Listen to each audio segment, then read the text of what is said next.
De todos os temores, me livrou o Senhor Deus. Bendirei ao Senhor Deus o tempo todo. Seu louvor estará sempre em minha boca. Minha alma se gloria no Senhor. Que ouça os humildes e se alegre. O responsório de hoje está no Salmo 33. De todos os temores, me livrou o Senhor Deus. Reflexão do dia 2 de julho de 2023. São Pedro e São Paulo, apóstolos. Solenidade, domingo. Peçamos a intercessão desses dois grandes homens, grandes personagens da Igreja de Jesus Cristo, para que eles também nos ajudem na missão de evangelizar. Por Cristo nosso Senhor. Amém. Estamos reunidos em nome do Pai, do Filho, do Espírito Santo. Amém. A cor litúrgica de hoje é o vermelho. Primeira leitura está em Atos dos Apóstolos, capítulo 12, de 1 a 11, onde nós vamos ver que Pedro foi preso pelo rei Herodes, que queria agradar seu povo perseguindo os cristãos. E Pedro estava muito bem guardado, mas o Senhor interveio nesse momento e dando um sinal pela fé, a libertação de Pedro. Esse sinal que Deus deu a todos os cristãos que naquela época em Jerusalém, em Israel, estava ali nascendo a igreja do jeito que você conhece, foi muito importante para que todos se solidificassem na fé. Naqueles dias, o rei Herodes prendeu alguns membros da igreja para torturá-los. Mandou matar a espada Tiago, irmão de João, e vendo que isso agradava os judeus, mandou também prender Pedro. Eram os dias dos pães ázimos.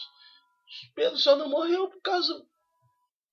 porque era um dia festivo, né? Então, certamente Herodes estava esperando passar essa festa dos dias dos pães ázimos para também matar Pedro. Depois de prender Pedro, Herodes colocou na prisão, guardado por 4 grupos de soldados, com 4 soldados cada um desse grupo. Herodes tinha a intenção de apresentá-lo ao povo depois da festa da Páscoa, tá vendo? Passando a festa da Páscoa, Pedro certamente seria morto. Então aqui na figura ao lado nós temos Pedro acorrentado por 2 correntes, ao lado de Pedro 4 soldados, lá fora mais 4, do lado de fora mais 4 e por último lá na rua mais 4 soldados. Herodes estava para apresentá-lo naquela noite. Pedro dormia entre 2 soldados, presos em 2 correntes, e os guardas vigiavam a porta da prisão. Eis que apareceu um anjo do Senhor, uma luz iluminou a cela. O anjo tocou o ombro de Pedro, acordou e disse: levanta-te depressa, as correntes caíram das mãos. O anjo continuou: coloca o cinto e calça tuas sandálias. Essa frase do versículo 8 é interessante. O cinto é cingir, né? Cingir os rins, e calça tuas sandálias. É a igreja sinodal, né? A igreja que caminha, a igreja que está além dos muros, a igreja que está além das paredes, está na rua, tem que estar na família, tem que estar evangelizando. É isso que significa calçar, colocar o cinto e calçar as tuas sandálias. Nada pode prender a igreja. Pedro obedeceu o anjo e lhe disse: põe tua capa e vem comigo. Pedro acompanhou e não sabia que era realidade o que estava acontecendo por meio do anjo, pois pensava que aquilo era uma visão. Depois de passarem pela primeira e segunda guarda, chegaram ao portão de ferro que dava para a cidade. O portão se abriu sozinho. Eles saíram, caminharam por uma rua e logo depois o anjo o deixou. Então Pedro caiu em si e disse: agora sei de fato que o Senhor enviou o seu anjo para me libertar do poder de Herodes e tudo o que o povo judeu esperava. Palavra do Senhor. Graças a Deus.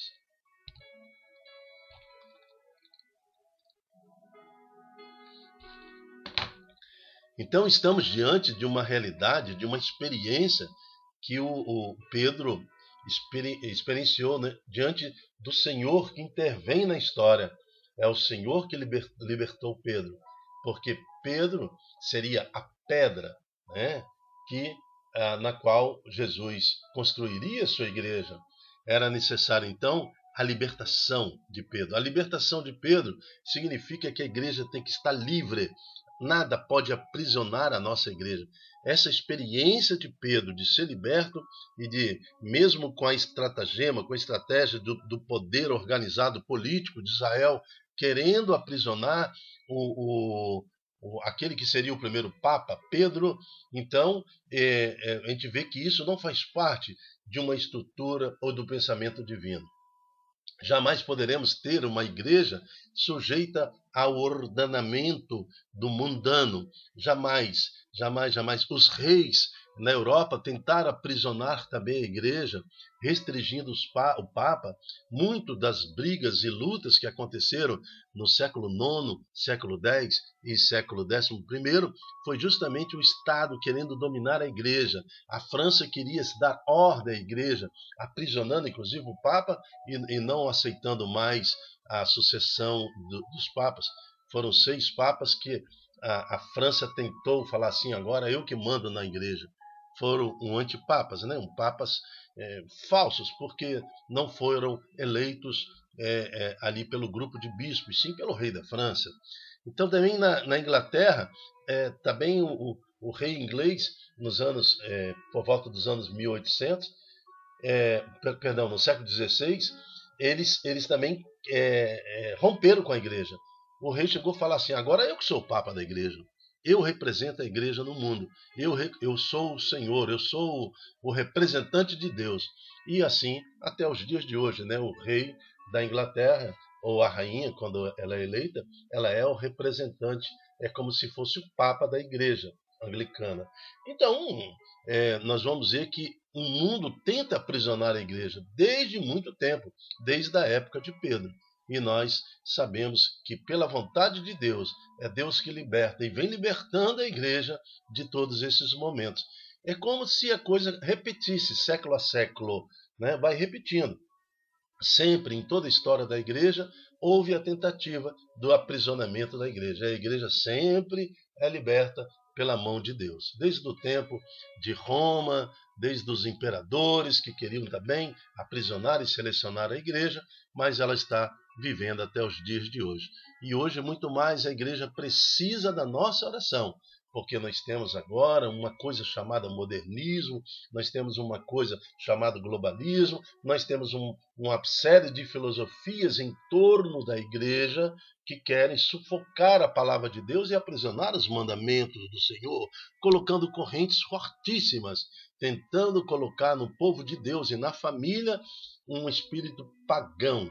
A família tem que ser paganizada para ela estar associada, para ela ser acolhida pela liderança e pelos, entre aspas, reis desse mundo.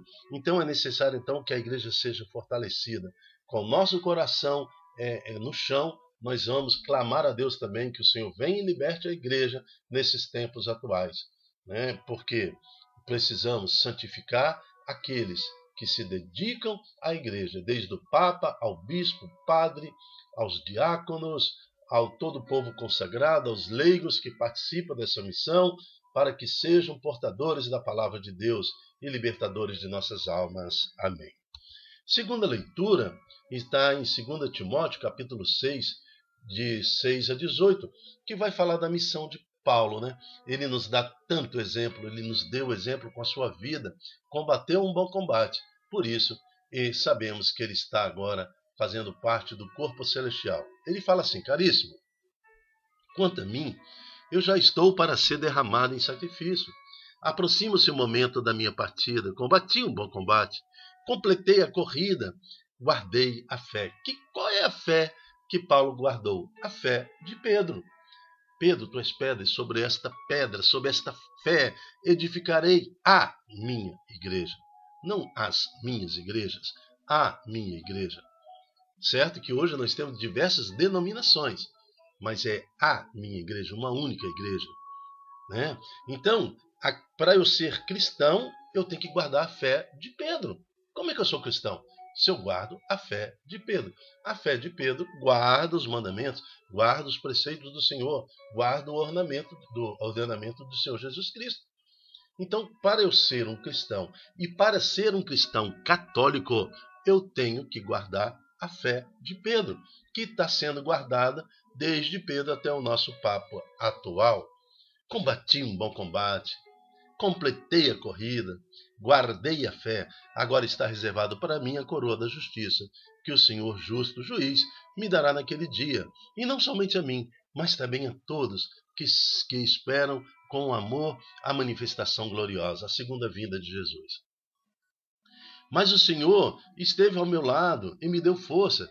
Foi Ele que fez com que a mensagem fosse anunciada por mim integralmente e ouvida por todas as nações.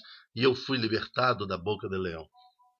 Esse leão aí significa o poder do mundo que quer matar a palavra, que quer matar, né, todo homem e mulher santa. O Senhor me libertará de todo mal, como fez, me libertou e me salvará para o seu reino celeste. A Ele a glória pelos séculos e séculos. Amém. Palavra do Senhor, graças a Deus. Evangelho em Mateus capítulo 16.